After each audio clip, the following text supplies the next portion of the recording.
তো আজকে এই যে দেশে অঘটনগুলো ঘটছে এবং এই অপকর্ম করে কিন্তু অনেকেই সীমান্ত দিয়ে পার হয়ে যাচ্ছে এবং সীমান্ত দিয়ে ঢুকছে। কাজেই সীমান্তে কঠোর একটা নজরদারি ব্যবস্থার পাশাপাশি দেশের অভ্যন্তরীণভাবে আমরা মনে করি যৌথ বাহিনীর একটা সাঁড়াশি অভিযান পরিচালনা করা দরকার। এই যে আপনার অস্ত্র উদ্ধার নির্বাচনের আগে যে অভিযান চলে, অবৈধ অস্ত্র তো আমরা দেখছি পত্রপত্রিকায়, এমনকি আমরা দেখলাম যে কিছুদিন আগে ট্রেনে করে আপনার গান পাউডার, পিস্তল, ম্যাগাজিন, অস্ত্র সহ আপনার বিভিন্ন সামগ্রী আসছে। সেগুলো যদিও সে সময় সেনাবাহিনী হাতে ধরা পড়েছিল। তো এই অভিযান পরিচালনা আরও জোরদার করতে হবে। সোশ্যাল মিডিয়াতে হুমকি দিচ্ছে, আমাদেরকে হুমকি দিচ্ছে। এই ওসমান হাদি কোনো ব্যক্তি না, ওসমান হাদি জুলাইয়ের একটা চরিত্র। ওসমান হাদির উপরে আঘাত মানে জুলাইয়ের উপরে আঘাত।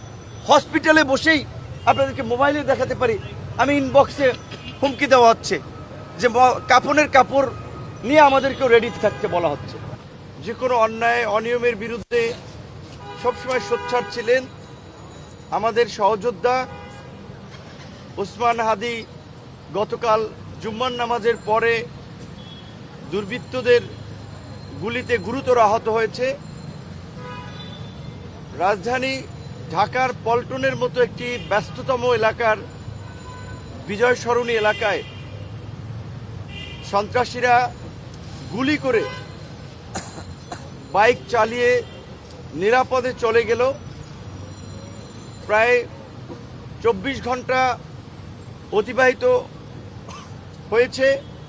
এখন পর্যন্ত আমরা এই ঘটনার সাথে কে বা কারা জড়িত তার খুব বেশি কোনো প্রমাণ আমরা এখন পর্যন্ত আইনশৃঙ্খলা বাহিনী কিংবা সরকারের মাধ্যমে জানতে পারি নাই। আমাদের ভাই হাদি খুব গুরুতর অবস্থায় হসপিটালের বেডে শুয়ে আছে। আপনারা জানেন, আশঙ্কাজনক অবস্থায়। তার চিকিৎসকদের সাথে কথা বলেছি, মেডিকেলের ভাষায় এই কন্ডিশন নিয়ে সুস্থ হওয়ার, স্বাভাবিক জীবনে কিংবা বেঁচে থাকার হারটা খুব নগণ্য। কাজে এই মুহূর্তে আমাদের সবচেয়ে বেশি প্রয়োজন মানুষের দোয়া, খাস করে। কারণ দোয়ায় মানুষের ভাগ্যের পরিবর্তন হয়, মানুষের আয়ু বাড়ে। এই জন্য আমরা দেশের মানুষের কাছে আমাদের ভাই, আমাদের সংগ্রামের সহযোদ্ধা হাদির জন্য দোয়া চাই, যেন আল্লাহ তাকে বাঁচিয়ে রাখুক। আপনারা দেখেছেন 2018 সালে কোটা সংস্কার আন্দোলন থেকে ফ্যাসিবাদের উত্তাল সময়ে যখন স্বৈরাচারের বিরুদ্ধে আমি আমার সহকর্মীরা প্রতিবাদ করে আসছিলাম, সেই সময় আমরাও এইভাবে নানানভাবে রক্তাক্ত হয়েছিলাম, হুমকি ধামকির শিকার, হুমকি ধামকি পেয়েছিলাম, কিন্তু কোনো কিছুকেই উপেক্ষা করি নাই। আমরা দেখতে পেয়েছি এই জুলাই গণ অভ্যুত্থানের মধ্যে দিয়ে যে কয়েকজন তরুণ এই সংগ্রামী চরিত্র ধারণ করে নতুন প্রজন্মের জন্য আসলে একটি অনুসরণীয় চরিত্র হয়ে উঠছিল। হাদি তার মধ্যে অন্যতম। তার এই অসুস্থ হওয়ায়, তার এই আহত হওয়ায় গোটা দেশের তরুণ থেকে প্রবীণ সকল মানুষকে মর্মাহত করেছে। আপনারা দেখেছেন যে এর আগে চট্টগ্রামে একজন সংসদ সদস্য প্রার্থী তিনি গুলিবিদ্ধ হয়েছিলেন। সেই ঘটনায় এখন পর্যন্ত কিন্তু ওইভাবে আসলে কারো বিরুদ্ধে ব্যবস্থা নেওয়া হয় নাই। এমনকি গত 29শে অগস্ট আলরাজি কমপ্লেক্সে, সেখানেও চতুর্দিকে সিসি ক্যামেরা বেষ্টিত এলাকা, মিডিয়ার সামনে আমি আমার সহকর্মীরা আক্রান্ত হয়েছিলাম কতিপয় পুলিশ এবং কতিপয় সেনা সদস্য দ্বারা। লোক দেখানোর একটা তদন্ত কমিটি হয়েছিল 60-30 কর্মদিবসের টাইম দিয়ে, এখন পর্যন্ত এই তদন্ত কমিশন দেখে নাই। যদি এই অতীতের ঘটনাগুলোতে যদি সরকার একটা শক্ত ভূমিকা নিত, আজকে এই ধরনের হয়তো ঘটনার পুনরাবৃত্তি হতো না। আমরা যেটা বলেছি যে হাদির পরিবারকে ডেকে নিয়ে সান্ত্বনা দেওয়া হয়েছে, বলা হয়েছে তো বিচার করব, খুনিরা ধরা পড়বে। এই বয়ান শেখ হাসিনাও দিয়েছে।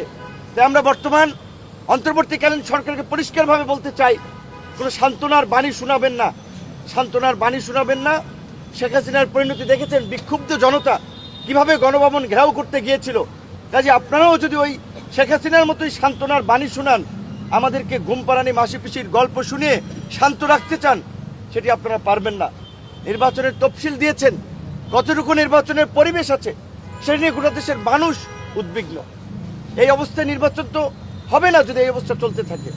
আর একটা মহল তো চাচ্ছে যে নির্বাচন যাতে না হয়, নির্বাচন বানচাল করে দেশে আরেকটি বিদেশি মদতপুষ্ট সরকার গঠন করা, 111-এর মতো আরেকটি সরকার গঠন করে ওই পতিত স্বৈরাচারী শক্তিকে কামব্যাক করানো, যে শক্তির বিরুদ্ধে এদেশের জনগণ গণপ্রতিরোধ গড়ে তুলেছিল এবং জনগণের সেই গণপ্রতিরোধের মুখে তারা দেশ থেকে পালিয়ে গিয়েছিল। আমরা বারবার বলেছিলাম যে গণ অভ্যুত্থানের পরবর্তী বিভিন্ন ধরনের, যখন আপনারা দেখেছেন স্বর্ণ ব্যবসায়ী এই বনশ্রীতে আপনার গুলি করে স্বর্ণ নিয়ে গেছে, ব্যাংক পাড়া থেকে গুলি করে টাকা ছিনতাই করে নিয়ে যাচ্ছে। শীর্ষ সন্ত্রাসীরা, বিভিন্ন শীর্ষ সন্ত্রাসীরা কারাগারে যারা ছিলেন তারা জামিনে বের হয়েছেন। এমনকি এই জুলাইয়ের যারা মামলার আসামি ছিলেন তারা অনেকে জামিন পেয়ে যাচ্ছেন। মানি লন্ডারার থেকে শুরু করে খুনি অনেকেই জামিন পেয়ে যাচ্ছেন। আমরা কোর্টের কাছে জানতে চাই, এই সন্ত্রাসীরা এই গণ অভ্যুত্থানে যাদের গণবিরোধী ভূমিকা ছিল তারা কিভাবে জামিন পাচ্ছে, কারা তাদের জামিনের জন্য দাঁড়াচ্ছে, আর কোর্ট বা কিভাবে তাদের জামিন দিচ্ছে। অবশ্যই কোর্টকে আমরা সম্মান করি, শ্রদ্ধা করি, কিন্তু আমরা তো চোখের সামনে দেখছি যে টাকা পাচারকারী থেকে শুরু করে খুনিরা জামিন পাচ্ছে। শুধু জামিন পাচ্ছে না, নির্বিঘ্নে তারা দেশ থেকে বাইরে চলে যাচ্ছে। সর্বশেষ আমি একটি ঘটনা আপনাদের সাথে শেয়ার করতে চাই। সরকারকে বলেছি, উপদেষ্টাদেরকে বলেছি, যখন আমরা 2018 সালে কোটা সংস্কার আন্দোলন করি, সেই সময় শেখ হাসিনা জাহাঙ্গীর কবির নানক এবং এনামুল হক শামীমকে কোটা সংস্কার আন্দোলনকারীদের সাথে আলাপ আলোচনার দায়িত্ব দিয়েছিলেন। তারা গল্পের ছলে আমাদেরকে বলেছিলেন 2006 সালে বিএনপির ক্ষমতার শেষ দিকে তারা কিভাবে 28 অক্টোবরে ওই লগি বৈঠার তাণ্ডব থেকে শুরু করে দেশে অস্থিতিশীল পরিস্থিতি সৃষ্টি করেছিল, কিভাবে সীমান্তের ওই পার থেকে এই পার ঢুকে সিম পাল্টিয়ে তাদের নেতা কর্মীদের সাথে যোগাযোগ করে নাশকতা করেছিল এবং সেখানে কিভাবে সহযোগিতা করেছিল বিএসএফ তথা আমাদের এই প্রতিবেশী দেশের গোয়েন্দা সংস্থা। তো আজকে এই যে দেশে অঘটনগুলো ঘটছে এবং এই অপকর্ম করে কিন্তু অনেকেই সীমান্ত দিয়ে পার হয়ে যাচ্ছে এবং সীমান্ত দিয়ে ঢুকছে। কাজেই সীমান্তে কঠোর একটা নজরদারি ব্যবস্থার পাশাপাশি দেশের অভ্যন্তরীণভাবে আমরা মনে করি যৌথ বাহিনীর একটা সাঁড়াশি অভিযান পরিচালনা করা দরকার।